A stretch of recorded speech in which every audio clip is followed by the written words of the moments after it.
Alrighty then, it's time for a Jungle Singe game, and this is a game with friends and fans. What's pick one? I also gotta say, don't let this title piss you off too much. I'll explain it in a second. What's pick two? So, the whole thing about Jungle Singe is he belongs to a group of junglers that aren't exactly, terrible at clearing the jungle in some aspects of the jungle, but they're absolutely pointless. And by pointless, I mean that in their lane self is just so exponentially better than their jungle self that you actually harm yourself just doing this. It's sort of like if you had an option, jungle singed is by no means even close to being as good or being able to pull off the singed shenanigans as a lane singed. And there are other champions like that too, something like Jungle Garen. Just they can do certain things in the jungle, but it doesn't even come close to the potential of being in the lane, or at the very least just detracts a lot of their power and making them pretty much pointless. Like a Jungle Garen, sure, he can farm the jungle and whatnot, and his ganks are subpar, and you kind of lose the best aspect about him, aka his ability to dunk his opponents. And I should know that. Either way, it doesn't mean you can't play them for fun, and that's like the only points I would actually recommend them when you just want to do some really dumb shenanigans. And Singed is just kind of a guilty pleasure for everybody because he has one of the more simple playstyles out there. Walk up to somebody, flip them, and walk circles around them, and just watch them slowly die in front of you. If that doesn't sound very sadistic, I don't know what else can be sadistic for you. Either way, it's just a hilarious playstyle. You're just kind of just running around, being a running man, doing more jogging than you probably would do your entire life because you're a fatty and you play League of Legends, just like me. But either way, it's like Jungle Singed in the jungle. It just kind of does Singe shenanigans, just at a sort of lower scale. I kind of wanted to proxy this game, or at least farm a bit of the jungle and then proxy, but I never just really had the chance. Well, in the lane, you can kind of make that your go-to tactic from the very beginning, as suicidal as it might be. You have sometimes probably seen some Singes take something like Ghost and Flash, or Teleport and Ghost, and just constantly go to the enemy towers and tank them sometimes maybe, but most of the time just avoid being hit by them. Kill the minion wave and just let your own minions sort of push, and if your opponent isn't good at pushing, they're going to get overwhelmed and lose a lot of CS. Hell, sometimes you can see Singe players, some very, very daring Singe players go into the enemy Nexus and like farm two, and even the good ones can farm three of the lane waves at the same time and super deny the opponents and be just completely make the game pointless to play. Make people consider pulling the trigger, essentially. Nonetheless, in this game, you can just see me run around, try to just bully the opponents. I don't really have to stand and fight. Plus, this was a draft game, and the enemy team seemed to have drafted the most anti-Singe team in the entire game. I believe I did pick Singe as first pick, and the enemy team was like, fuck no, we want to have some fun. So I decided I shouldn't have any fun. Literally everybody on the enemy team, I guess to a lesser extent Graves, is very anti-singed. We got a Teemo, we got a Morgana, who's just big anti-singed, and Siggs has some tools to deal with singed. And I guess Sivir, just because of her ultimate and her spell shield, would mean that I rarely ever actually catch her. So yeah, they're very, very anti-me right now. And this game was supposed to be all about me. So if I don't get to be me, then who do I get to be? Well, let's see then, right? Either way, you see the team fights going or brewing around. We catch a few people off guard. They punish us and kill all of us. But unfortunately for them, my team is like super hyper duper cancer. So all it takes is one of my team members or myself to get a little bit big or something, and we'll be able to pick them off and absolutely shit wreck them.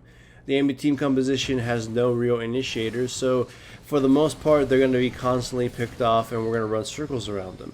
At some point in the game, we'll also be able to take advantage of one of our better things, in that since they can't really hold us down, we can split push all day, all night, and the only way we'll be able to get any of us killed is to like overcommit resources to one of us, which in turn allows the other ones to do other things. That's kind of the main point I'm trying to drive across. That's going to be the main strategy, so to speak. Either way, I'm going for an AP Singe build. I'm not really sure if Rod of Ages was the best purchase because it felt that it was a little bit out of the way in terms of gold. In the lane, I'm pretty sure I would have been able to purchase it a lot cleaner, but here I was struggling to figure out what kind of jungle items I wanted. On one hand, I need the mana because he's a pretty mana-hungry kind of champion. On the other hand, I mean, alongside it, I needed some form of tankiness and sustain, but at the same time, it just felt a little too expensive. And obviously, the Runic Echoes wouldn't really be that good of a purchase early because I'd be rather fragile and my damage isn't that considerable. Yeah, even after I do get Runic Echoes, because it's the item I complete, I kind of felt like I should have probably got something else like a Cinder Hulk or something, because it just sort of feels like Runic Echoes isn't up to snuff. Either way, you see me in this little situation here, just run around, try to poison them, just kind of scare the shit out of them. They really can't stand and fight me, and you saw that I kind of ran away from the Morgana's tether. It's very fun to play him. He's just kind of a very dickish champion, just running around in circles. The enemy team is very noticeably frustrated when they deal with you, and it gets even better when you get Rylai's Crystal Scepter and you're basically able to kite everyone like a bitch. And that's probably the only item I build on Singe this game that I'm pretty comfortable knowing that it was the right choice. I was having thoughts: should I be building Tear of the Goddess? Should I go with Chalice of the Void or something? I'm not too sure. Chalice is probably a garbage item at this point, but whatever. I was just pretty much unsure as to which items would have been good in the jungle Singed, because again, in the lane there's a better means of farming, and you just kind of it makes more sense there. Either way, even though it's very late into the game at this point, you could see some of the proxying that Singe does. And that's actually a good point to bring up. And some of the viewers right now, if any of them are new, some people aren't really that familiar with proxy farming, or just being a giant dick as Singe, because he's not as common anymore. And even when he's common, the people who are playing him aren't as ballsy as they were before. There are some super ballsy Singe players, but some people don't. When I made the video talking about how Singe is like super hyper, poisons the game. Joking. Poisons the game, alters how it's played and whatnot. Some people were confused because they've never seen Singe, or they're not really familiar with how frustrating it can be. If you've ever lane versus a proper Singe, you know there's jack dick you can do, and he's gonna make your lane suffer. And if you don't have teleport, you might as well quit the game right then and there. Either way, as you can see, the enemy team can't really muster up a fight, because if we're grouped up, we just put Ilalawi, I can't say it properly, Ilawi, yeah, I think it's Ilawi. We just put it in the front, soak up all the damage, and if they get close, they could just put into a meat grinder.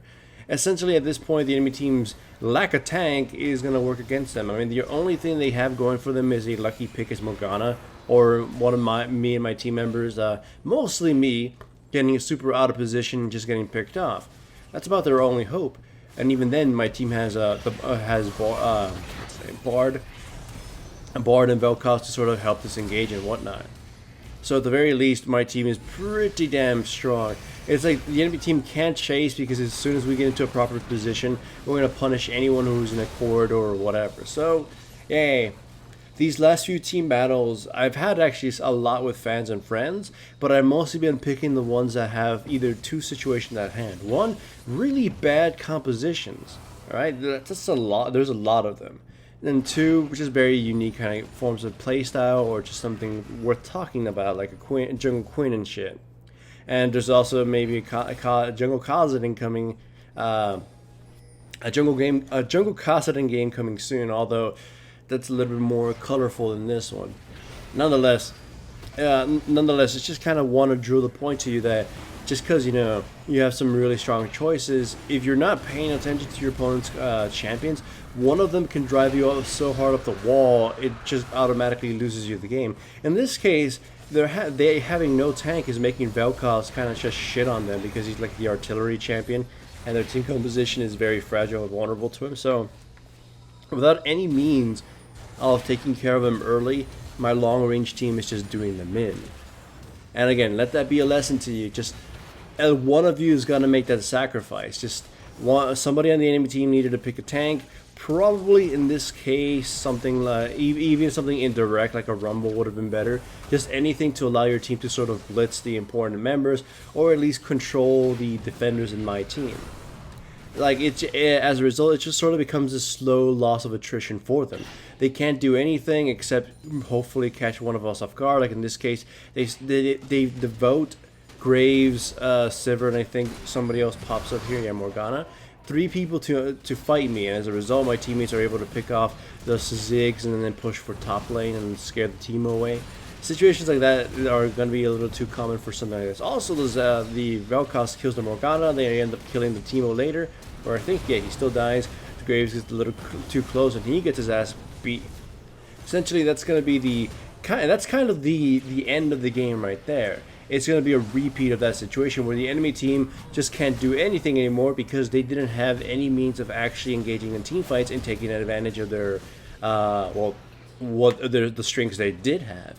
I'm not saying any of their choices were particularly bad. I mean, even the Teemo can be used to some extent, especially to counter a Singed, but they saw this coming. They saw this in the draft, and they sort of just kind of blundered into it, right?